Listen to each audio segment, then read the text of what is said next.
دوسرے خود خطبے جو رمضان مبارک میں لاہور میں ہوئے ہیں ان کے کیسٹس میں موجود ہیں۔ تو پہلا حصہ ثابت ہوا رمضان قرآن رمضان میں نازل ہوا، لیلہ مبارکہ بھی نازل ہوا، لیلۃ القدر میں نازل ہوا، سب کو معلوم۔ رمضان اور پاکستان بھی نازل ہوا، چلیے وہ لفظ آپ کو پسند نہ ہو تو قائم ہوا، اس کا اعلان ہوا، جو بھی ہوا، وہ بھی لیلۃ القدر، جمعۃ الوداع، شب جمعہ اور رمضان مبارک۔ اب تیسرا حصہ لیجئے، قرآن اور پاکستان کا بھی کوئی تعلق ہے؟ یہ ہے جس کو میں چاہتا ہوں ذرا آج اچھی طرح اجاگر کروں۔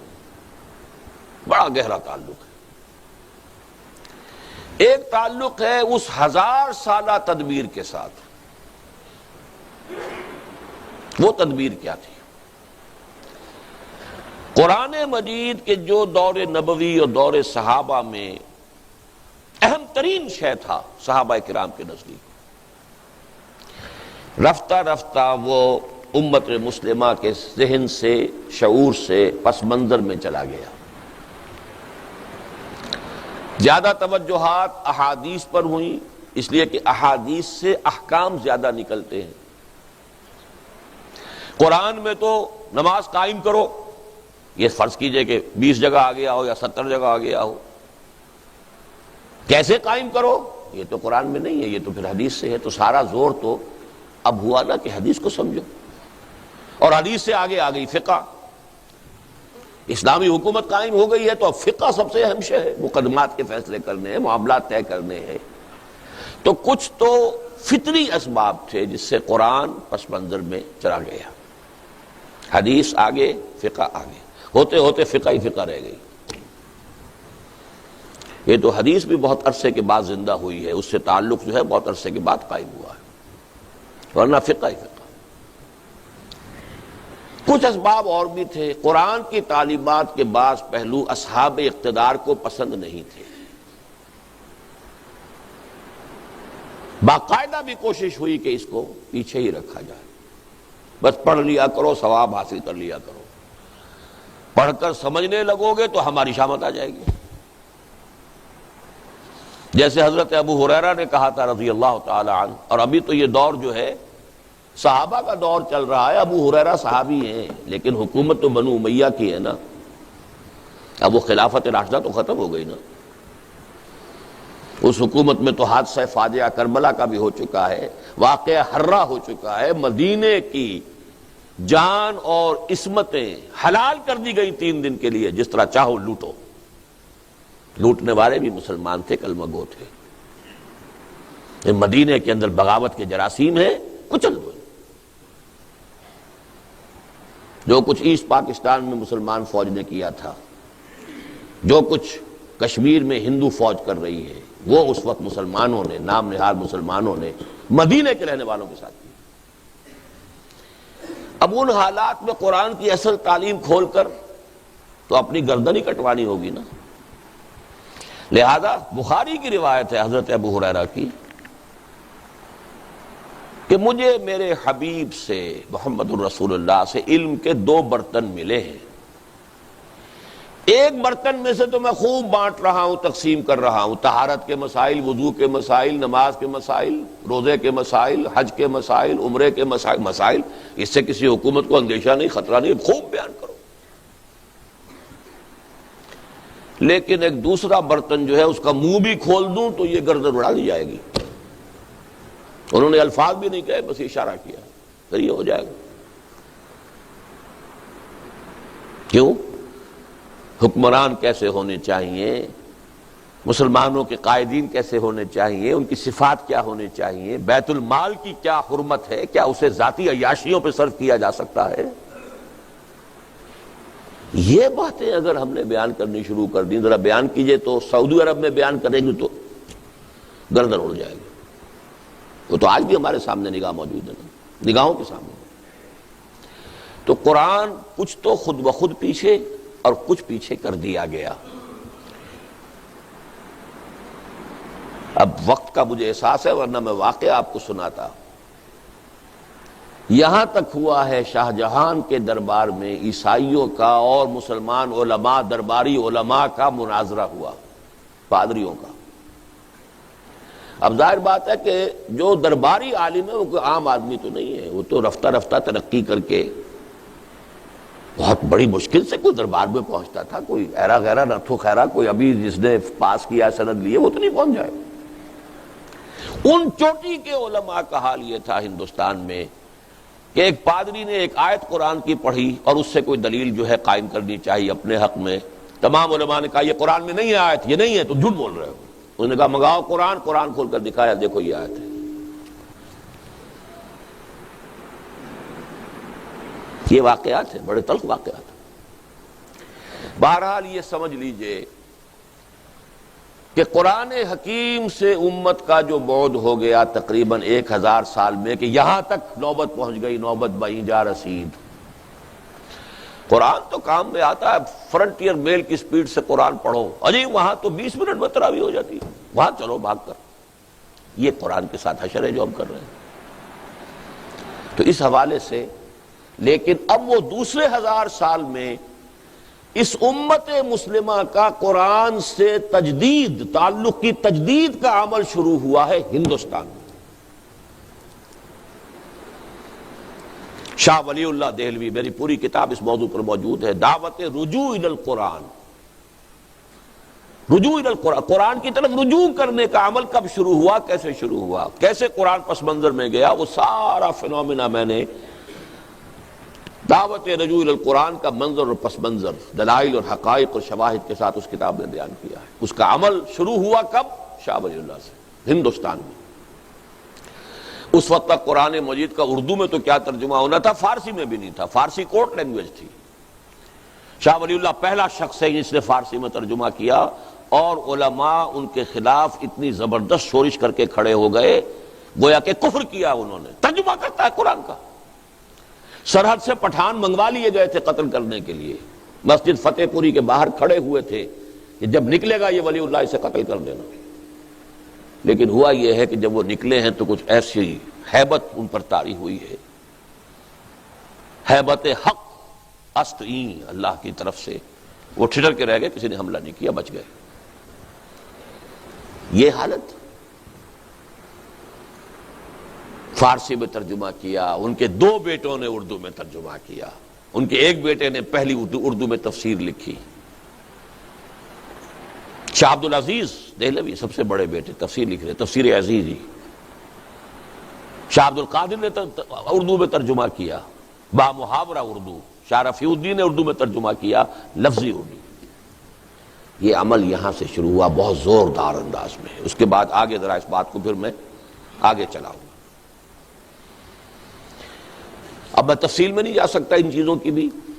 آغاز میں نے بتا دیا شاہ ولی اللہ اور خان وادعش ولی اللہ ہی، ان کا خاندان، اس سے ہندوستان میں قرآن کی طرف رجوع، اس کی ایک تحریک شروع ہوئی۔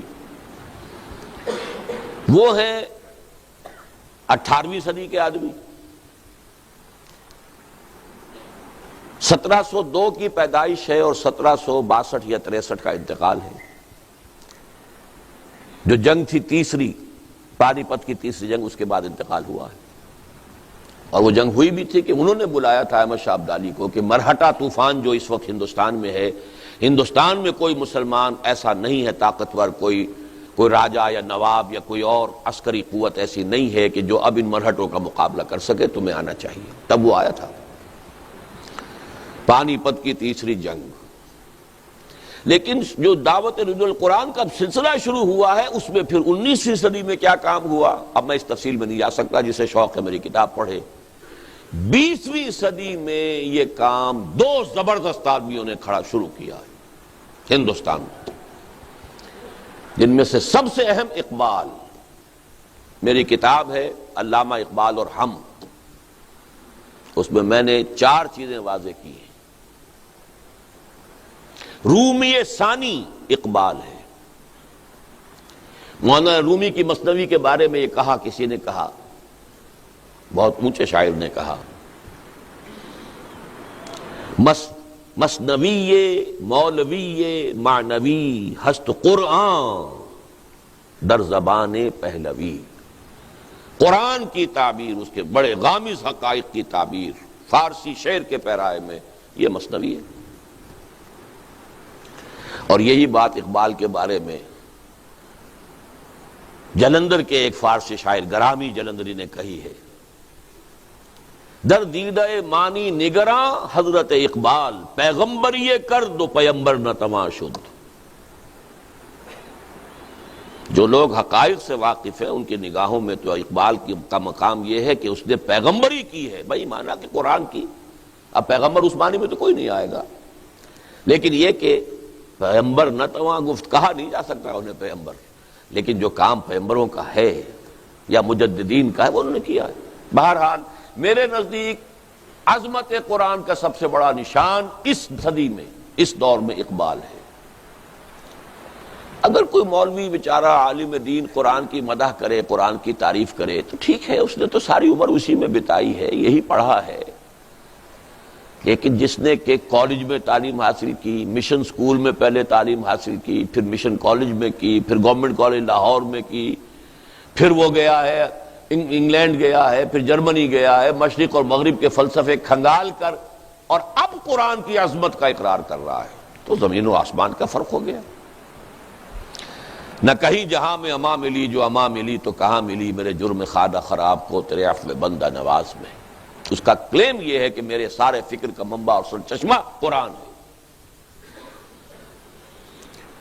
حضور مناجات بحضور رحمت للعالمین، حضور کے سے ایک گزارش کرتے ہوئے یہاں تک کہا ہے، گر دلم آئی نئے بے جوہر است ور بحرفم غیر قرآن مزمر است، پردہ ناموس فکرم چاک کن این خیاباں راز فکرم پاک کن۔ اے نبی، اگر میرا دل جو ہے آئینہ بے جوہر ہے، ایسا شیشہ ہے جس کے اندر چمک دمک ہے ہی نہیں، اور اگر میرے کلام میں اور میرے پیغام میں قرآن کے سوا کوئی شے آ گئی ہے تو میرے فکر کے ناموس کا پردہ چاک کر دیجیے، گویا کہ میں پھر ایک کانٹا ہوں اس شاہراہ پر، اس گلشن میں، اس کو پاک کر دیجئے، اس کانٹے کو نکال کر پھینک دیجئے، یہاں تک کہ روز محشر خار و رسوا کن مرا بے نصیب از بوسہ پا کن مرا۔ اگر ایسا ہے تو محشر میں، میدان حشر میں مجھے ذلیل و رسوا کیجئے گا اور اپنے قدم بوسی سے محروم کر دیجئے گا۔ رومی ثانی، سب سے بڑا داعی قرآن اس صدی کا اقبال ہے۔ گر تمہیں خواہی مسلمان زیستن نیست ممکن جز قرآن زیستن۔ اور یہ قرآن ہے کیا؟ کتاب زندہ قرآن حکیم، حکمت او لا یزال است و قدیم، حرف اورا ریب نے، حرف اورا ریب نے، تاویل نے،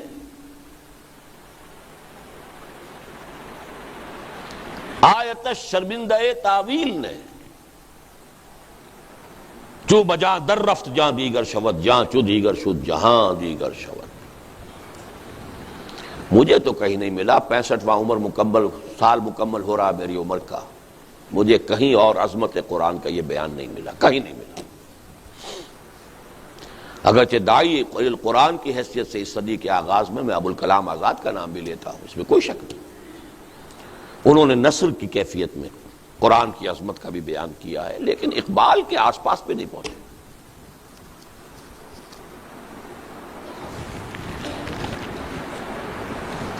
اور یہاں میں آپ کو دو گواہیاں دینا چاہتا ہوں عالم اسلام کے دو مسلمان مفکرین کی اس صدی کے، ایک عرب ایک ایرانی۔ الجزائر کے ایک بہت بڑے مفکر، انہوں نے عربی میں کچھ لکھا ہی نہیں، فرانسیسی زبان میں ان کی کتابیں ہیں بے شمار، مالک ابن نبی۔ انہوں نے عجیب تجزیہ پیش کیا ہے، انہوں نے کہا ہے اپنی ایک کتاب میں کہ امت مسلمہ کا جو انٹلیکچول اور اسپرچول سینٹر آف گریوٹی ہے وہ اب منتقل ہو چکا ہے ساؤتھ ایشیا کو۔ اس ایک جملے کا پس منظر کیا ہے؟ دیکھیے قرآن عرب میں نازل ہوا، حضور عرب میں تھے، وہاں سے ہی سارا بات جو ہے نکلی ہے، لیکن یہ ہے کہ جس کو کہتے ہیں علمی اور ثقافتی، وہ مرکز سب سے پہلے جو بنا ہے وہ بغداد کا علاقہ تھا دور بنو عباس میں۔ سائنس، فلسفہ، فکر، اسی زمانے میں تو آخر فقہ مرتب ہوئی ہیں، اسی زمانے میں تفسیریں لکھی گئی ہیں، اسی زمانے میں احادیث جمع ہوئی ہیں، تو مذہبی، علمی اور ویسے فکری، ثقافتی اور روحانی شیخ عبد القادر جیلانی کہاں کے تھے؟ یہ مرکز رہا ہے تقریباً 700 برس تک، بغداد مرکز، اور وہ علاقہ جو ہے وہ گویا کہ علاقے کی حیثیت سے۔ پھر یہ سینٹر شفٹ ہوا ہے مغرب میں، اسپین اور یہ المغرب جسے کہتے ہیں، الجزائر، تونس، موراکو، موریتانیہ، اور یہ اسی الجزائر کا ایک شخص کہہ رہا ہے کہ اب یہ مرکز جو ہے یہ منتقل ہو گیا جنوبی ایشیا۔ جنوبی ایشیا ہندوستان کو کہتے ہیں۔ اب جو اسپرچول اور intellectual centre of gravity of the Muslim ummah is in the Indian sub continent. اس کی وضاحت آپ کو مل جائے گی، میں یہ بات بہت پہلے کہہ چکا ہوں، وہی دعوت رجوع القرآن کے اندر آپ یہ ساری چیزیں دیکھ لیں گے۔ ہمارے انٹلیکچوئل اور فلسافیکل اور اسپرچول فاؤنٹین ہیڈ کی حیثیت تو صرف قرآن ہی کو حاصل ہے، نکلتا تو وہیں سے جو کچھ نکلتا۔ دوسری بات ڈاکٹر علی شریعتی کی ہے، ایران کے انقلاب میں فکر نام کی کوئی شے اگر تھی وہ صرف علی شریعتی کی تھی۔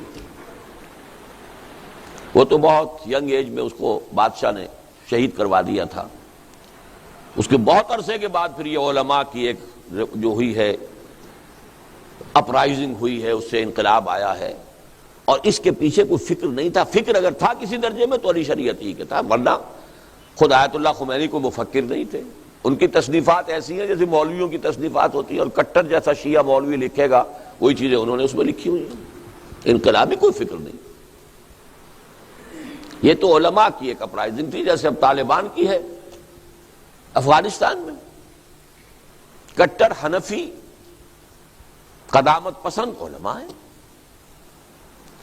اس کا بھی تذکرہ بعد میں آئے گا، لیکن انٹلیکچوئل اور روحانی، دیکھیے ایک عجیب بات ذہن میں آئی ہے، آپ سارا تصوف، وہ جو مروجہ تصوف ہے، اس مروجہ تصوف میں کیا صحیح ہے کیا غلط ہے، یہ میری ایک تقریر تھی جو اب شائع ہونی شروع ہو گئی ہے، پہلی قسط میثاق میں آ گئی ہے تازہ میں، اور اس کا بھی شان ورود یہ ہے کہ میں نے ایک تقریر کی تھی 2 کیسٹس پر مشتمل، جس میں میں نے مروجہ تصوف پر جو حصے اس کے غلط ہیں اس کی تنقید کی تھی، جو صحیح ہیں ان کی تائید کی تھی۔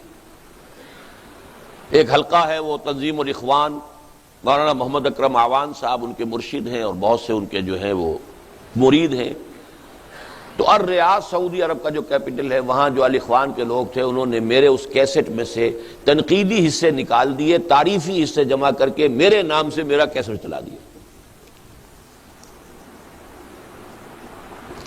آج کی روحانیت یہ ہے جو خیانت بھی کرتی ہے، چوری بھی کرتی ہے، سرقہ بھی ہے۔ جب انہیں کہا گیا، انہوں نے کہا آپ چاہے اسے چوری سمجھ لیں چاہے کچھ اور سمجھ لیں، ہم تو کریں گے۔ اکرم اعوان صاحب کو لکھا گیا، ان کی طرف جواب نہیں آیا۔